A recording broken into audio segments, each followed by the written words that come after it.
नमस्कार आप सभी का वापस मेरे चैनल जुडिशियस पर। आज का टॉपिक बहुत छोटा, दो छोटे टॉपिक्स हैं बेसिकली कवर करेंगे, सीआरएम से रिलेटेड हैं और जनरली भी जो लोग स्मार्टफोन्स यूज़ करते हैं और उसमें ऐप्स डाउनलोड करते हैं, चाहे वो व्हाट्सएप हो, इंस्टा हो या यूट्यूब का एंड्रॉयड ऐप या जो भी, तो उसमें भी ये उनके लिए भी इंफॉर्मेटिव है। आपको पता चलेगा कि ये जनरली मैं किस बारे में बात करता हूँ। सो बिना किसी डिले करे let us start the session and it is going to be about beta test and data import. दो टॉपिक्स हैं, दो स्मॉल छोटे टॉपिक स्टार्ट कर लेते हैं। सबसे पहले बीटा टेस्टिंग के साथ कि एक्चुअल में बीटा टेस्टिंग ये होता क्या है। सेकेंड, इसको करने का पर्पस क्या है कंपनीज का, why exactly do they go for beta testing.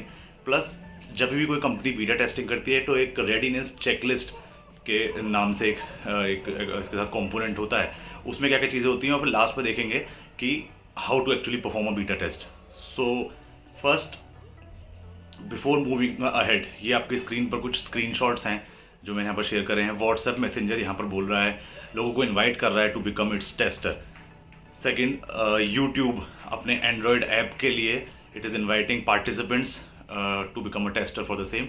Even Instagram and Google Play services, and these are big companies, these are giants in their own sense. So ये भी बीटा टेस्टिंग करते हैं, नए version को market में launch करने से पहले उसको ये टेस्ट करते हैं। इतना पॉपुलर है ये ट्रेंड बीटा टेस्टिंग का कि if you go to Google and search beta version of, तो ये सारी चीज़ें आपके पास ऑप्शंस आते हैं। That means every company, big और स्मॉल, जो सॉफ्टवेयर बना रहे हैं या कोई ऐप मार्केट में लॉन्च कर रहे हैं, so they before going in for the final product they always go for a beta testing.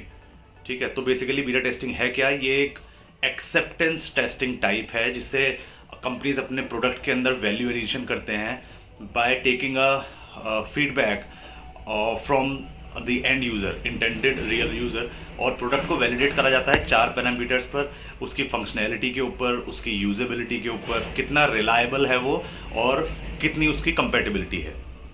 Right, अब ये जो एंड यूज़र यानी कि जो हमारे टेस्टर्स हैं इस केस में, वो जो ये फीडबैक प्रोवाइड करेंगे, इनपुट प्रोवाइड करेंगे, उससे कंपनीज को दो मेजर बेनिफिट होंगे। नंबर 1, प्रोडक्ट, फाइनल प्रोडक्ट की क्वालिटी वो एनहेंस कर देंगे, एंड नंबर 2 इज़ ये फैसला लेने में उनको हेल्प होगा कि इसी प्रोडक्ट में आगे इन्वेस्ट करें या ऑल टुगेदर किसी नए प्रोडक्ट में इन्वेस्ट करना स्टार्ट कर दें, बिकॉज फीडबैक के ऊपर ही उनको they will come to know about it. एक चीज़ यहाँ पर ध्यान में रखने वाली है वो ये कि बीटा टेस्टिंग क्योंकि एंड यूज़र के लेवल पर होता है, तो ये एक कंट्रोल्ड एक्टिविटी नहीं है, because it is not performed in a closed lab और इन कंट्रोल्ड सर्कमस्टांसेस।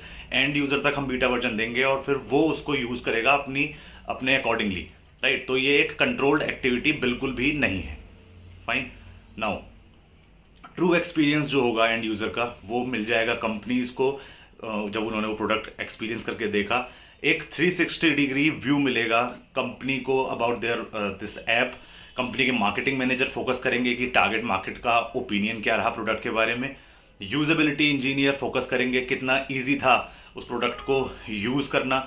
वहीं जो टेक्निकल यूज़र्स हैं वो कहीं ना कहीं उस प्रोडक्ट की टेक्निकल फंक्शनैलिटी पर ज़्यादा फोकस करेंगे, जैसे कि उस प्रोडक्ट को इंस्टॉल और अनइंस्टॉल करने का एक्सपीरियंस उनका कितना अच्छा या कितना ख़राब रहा। नाउ जो पर्पस इसका है वो एक बहुत इंपॉर्टेंट चीज़ यहाँ पर है, कंपैटिबिलिटी। आज हम देख रहे हैं बहुत सारे ओएस यानी ऑपरेटिंग सिस्टम मार्केट में हैं, चाहे वो विंडोज़ ले लीजिए या फिर एंड्रॉयड हो गया और एप्पल। तो कोई भी प्रोडक्ट, अगर कोई ऐप आप मार्केट में लॉन्च कर रहे हैं तो it must be compatible with all these major OS plus browsers, चाहे वो गूगल क्रोम हो या इंटरनेट एक्सप्लोरर हो, उसके साथ भी इसकी कंपैटिबिलिटी देखी जाएगी।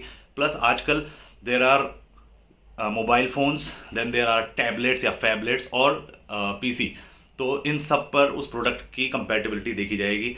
कोई हिडन बग अगर है उसको भी अनकवर करने में ये बीटा टेस्टिंग हेल्प करता है, वो एरर या वो बग जो अभी तक पकड़ में नहीं आया है कंपनीज को।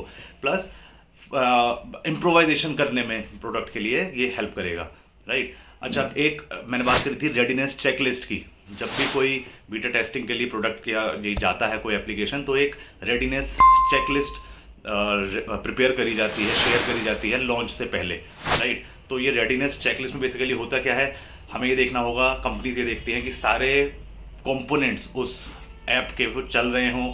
कोई डॉक्यूमेंटेशन अगर साथ में चाहिए उसको यूज़ करने के लिए, जैसे कि setup guide, installation guide, usages या अनइंस्टॉलेशन गाइड, वो वहाँ पर प्रोवाइड किया जाए। सारी फंक्शनैलिटी प्रॉपर वर्किंग कंडीशन में हो, प्लस ये प्रोविजन हो कि कोई बग अगर कोई टेस्टर रिपोर्ट करना चाह रहा है, कोई एरर वो रिपोर्ट करना चाह रहा है, तो वो आसानी से कोई लिंक प्रोवाइड हो या कोई मेल आईडी हो जहाँ पर he can easily go and just submit his feedback. Beta test perform करने के 5 जनरल स्टेजेस हैं। सबसे पहला planning, then there is participants recruitment, third one is product launch, second last is collect and evaluate feedback, and the last is closure. ठीक है, so first is planning. सबसे पहले companies अपने गोल्स को define करेगी कि what is the purpose behind this beta testing. Then they will finalize कितने number of testers यानी कि पार्टिसिपेंट उसको चाहिए, और कितने ड्यूरेशन तक, कितने टाइम ड्यूरेशन तक ये हमारा बीटा टेस्ट चलने वाला है। फर्स्ट स्टेप ये है। Second is participants recruitment. कोई हार्ड एंड फास्ट रूल नहीं है, कितने भी नंबर ऑफ पार्टिसिपेंट्स आप इसके अंदर यूज कर सकते हैं। मिनिमम और मैक्सिमम लिमिट मगर जनरली सेट करी जाती है बजट कंस्ट्रेंट को देखते हुए। Normally 50 to 250 users are targeted, ये जनरल मैं आपको बता रहा हूँ। Then the third stage in performing beta test is the product launch, that is installation package, जहाँ से यूजर्स वो बीटा वर्जन उस ऐप का डाउनलोड कर सकता है, तो उसका लिंक जनरली प्रोवाइड कर दिया जाता है। User manual, guides, known issues, क्या स्कोप है इस टेस्टिंग का, वो शेयर करा जाएगा। प्लस बग्स को लॉग इन करने का मेथड, बग्स को रिपोर्ट करने का मेथड, एरर रिपोर्टिंग का मेथड, वो भी ये यहाँ पर शेयर करेंगे with the tester. Then the second last point is collect and evaluate feedback. जो भी पार्टिसिपेंट्स ने बग रेज करे हैं उनको हैंडल करा जाएगा। फीडबैक्स और सजेशंस पार्टिसिपेंट्स से रिसीव करे जाएंगे जो उन्होंने एक्सपीरियंस करा while using the application. Feedbacks को इवेल्युएट करा जाएगा और सजेशन को कंसिडर करा जाएगा to make a final improvisation in the final product. And the last is closure. एक बार आप कंपनी सेटिस्फाइड हो गए कि okay beta testing is done, they will go for conclusion, कि कंक्लूड कर देते हैं। कोई भी रिवॉर्ड अगर प्रॉमिस करा गया है from the company to the end user, वो यहाँ पर बाद में उनको दिया जाएगा। रिवॉर्ड जनरली ये होते हैं कि if you become a tester तो आपको नया वर्जन जल्दी मिलेगा बाकी लोगों से, या अगर पेड है तो कुछ कम कंसेशनल रेट पे मिलेगा, वॉट एवर इट इज़। और फाइनली आपको सारे पार्टिसिपेंट्स को फॉर्मली थैंक बोलना है, क्योंकि बीटा टेस्टिंग खत्म नहीं होगी, नए नए वर्जन आते रहेंगे और हर नए वर्जन को आने से पहले एक उसका बीटा वर्जन मार्केट में निकालना, it makes sense. So for that you will be requiring testers, तो इसलिए you need to formally thank the participants as well. Next small topic for today is data import. नाम से काफ़ी कुछ clear है मगर फिर भी डिस्कस कर लेते हैं इसका इंट्रोडक्शन और इसके की फीचर्स और बेनिफिट्स क्या हैं। राइट, देखिए ये डेटा इंपोर्ट एक यूटिलिटी टूल है जो एक प्लगइन की तरह काम करेगा किसी भी CRM डेटाबेस के साथ। ऑटोमेटिकली डेटा को इंपोर्ट करना है, अपडेट करना है, या अगर डेटा के अंदर रिडंडेंसी है यानी कि डुप्लीकेसी है उसको डिलीट करना है, तो ये उसमें हेल्प करता है।